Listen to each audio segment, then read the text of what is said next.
To reach financial independence, you have to save up around $1 million. Easy, right?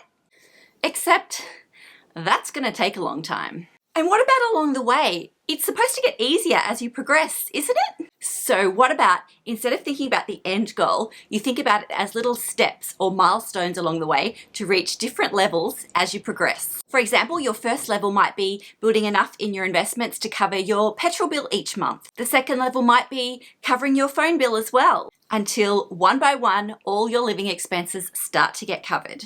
Step by step, you're leveling up your income on the way to financial independence. Let's go. So before we get into talking about different levels or different steps that you want to create for yourself, let's talk about what sort of income I'm talking about here. So to reach financial independence, you're going to need money to sustain you, to cover your living expenses so that you no longer have to go to work. Now you can achieve this income either through investments or different passive income streams, but your ultimate goal is to replace any income that you get from a job. So despite mentioning $1 million in the beginning, that isn't like the magic number.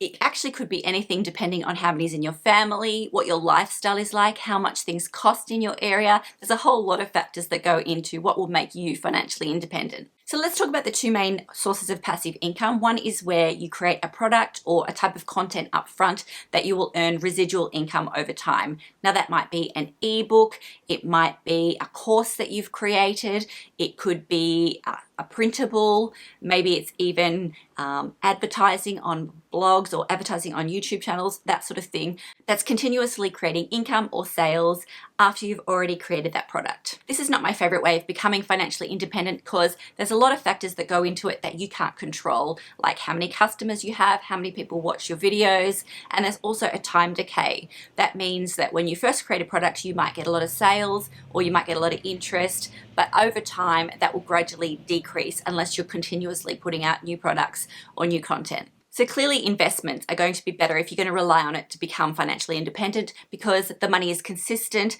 You've put in money up front instead of time, and that's going to be consistently creating income over the long term. The two most common forms of investments for passive income, my favorite, dividend investing, yes, because I feel like it's just a really easy, simple way to get into receiving an income back from the company through your investments.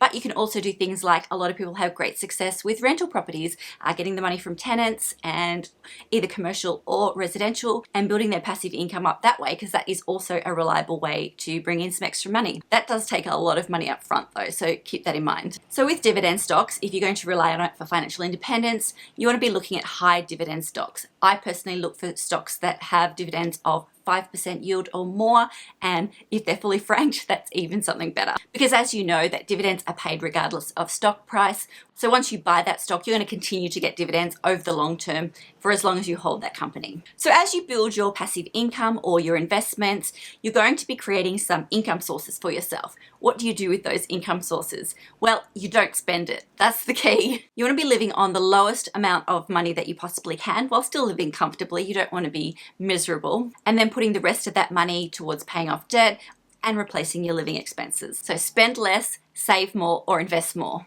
In the beginning, you're probably going to have small amounts of passive income or investment income coming in, but it's going to grow over time, which is why I think creating levels for yourself and taking steps is a great way to look at it. So why should we be looking at it in terms of levels? Well, for a start, thinking about having different levels is way less overwhelming than trying to think of this vast number that you need to reach retirement early or financial independence. Saving takes a really long time, and it can be disheartening if you're not seeing any benefit along the way. So when you are starting to bring in income, it can be really good because you're making money while you sleep. I love that cliche. So I think it becomes quite a thrill to know that you can actually increase your income even if it is small amounts. So what sort of levels should you be thinking about? What sort of levels should you be trying to get to increase your income? I think your first level, whatever the first level is for you, it should be just knowing that it's possible. So starting with a really small amount is a great way to start on creating levels for yourself. So let's say your first level is to reach $100 in 1 year. And it's actually not that difficult. If you're choosing high dividend stocks, again, over 5%, you'll need about $2,000 in the stock market on dividend paying stocks to make over $100 in that year. And that $100 may not seem a lot, but it's going to open up your mindset to know that it is possible and $100 is going to get you a nice dinner out anyway. So I think that's really your first goal, is to overcome that mind threshold that this is possible, that you can start to create income for yourself even at small amounts, and that it's going to grow over time. So next, when you think about your next level, start thinking about what living expenses you want to start paying off. I think a good one next is petrol for the car. I think that usually costs me around $60 a month, and so if you were trying to build up your investments for that, $60 a month, so just over $700 for the year in petrol costs. That's going to be around an investment, if you're investing in dividend stocks, of around $15,000. Then the dividends are going to cover your petrol bill. So then you just need to look at your other living expenses and see what sort of other living expenses you want to start paying off. For me personally, I'd probably go my phone bill next, and then my internet bill, and then I'd start looking at the bigger expenses like my rent and food. So if you're looking to pay around $100 in bills each month, or $100 in income each month, that's around $25,000 in your investment account. And while you're doing this, I want you to think about another thing. You'll be freeing up cash. Your investment income is going to be replacing some sort of living expenses. So I want you to use that money that you would have spent and start paying down debt. Or if you've already paid off your debt, start building up your capital again. Your goal should be to never touch the capital. You want to use that investment income to pay off your living expenses gradually in different levels and different stages. So you never touch the capital, you only want to be living off the dividends. Your capital you want to grow over time. And of course, over time, you'll be adding to your portfolio, so your income's going to be increasing that way, and time will help your portfolio increase as well. You can, of course, instead of paying off living expenses, do paying off debt. I think that that's a perfectly valid way to do it as well. But whichever way you're doing it, you want to be freeing up cash as you go along. The richest people are people that are cash rich. And what does that mean? It means that sometimes, even though you have a lot of assets around you and you're cash poor, it's not a great way to live, because you still can't afford those bills if you don't have enough cash. Even you might be living in this really expensive house, but if you can't cover your bills, it's a stressful way to live. I know, I've been there. So your goal really is to free up income, to free up cash from your work, your regular job, and to eventually replace that by using your investment income to pay for living expenses until it covers everything, and you could essentially live debt-free and live off your investments for the rest of your life. Now, of course, this is a cycle. As you free up more income, you can actually put more into capital or paying off debt or whatever you want to do with your money. So things do tend to grow faster later than they do in the beginning. It can seem slow in the beginning, which is why I think creating those really small levels really gives you the motivation to keep going at it. And then one day, hopefully, all of your expenses will be covered, your rent, your food, all of your bills, and you can basically give up work.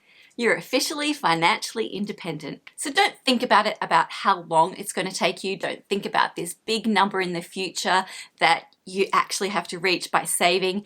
Think about it as little levels, little steps along the way. Thinking about it this way really is far more motivating and far more encouraging to know that you're on the right path than it is hoping that one day you'll get there. Now you can, of course, if you want to try and reach that magic figure earlier, is to reinvest dividends, things like that. That is going to make you more money long term.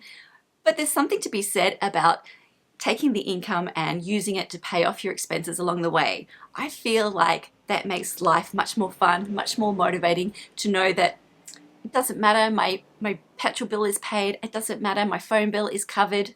One day, it doesn't matter, all my expenses are paid. I don't have to go to work. So I'm going to use another cliche. This is all about the journey and not the destination. Actually, that is a bit of a bad cliche. But truly thinking about it in levels or stages is going to make it so much easier to get your head around it and to start moving towards a better future, a better financially independent future. And who knows, later down the track, you might be able to just take a part-time job. You might be able to cut back hours as your income increases through your investments or through your other passive income sources if you're building it up that way. Anyway, I hope you've enjoyed this video. Take care. Hope you're going to have a great Christmas this year. Love to your family, love to you, and I'll see you in the next video. Bye!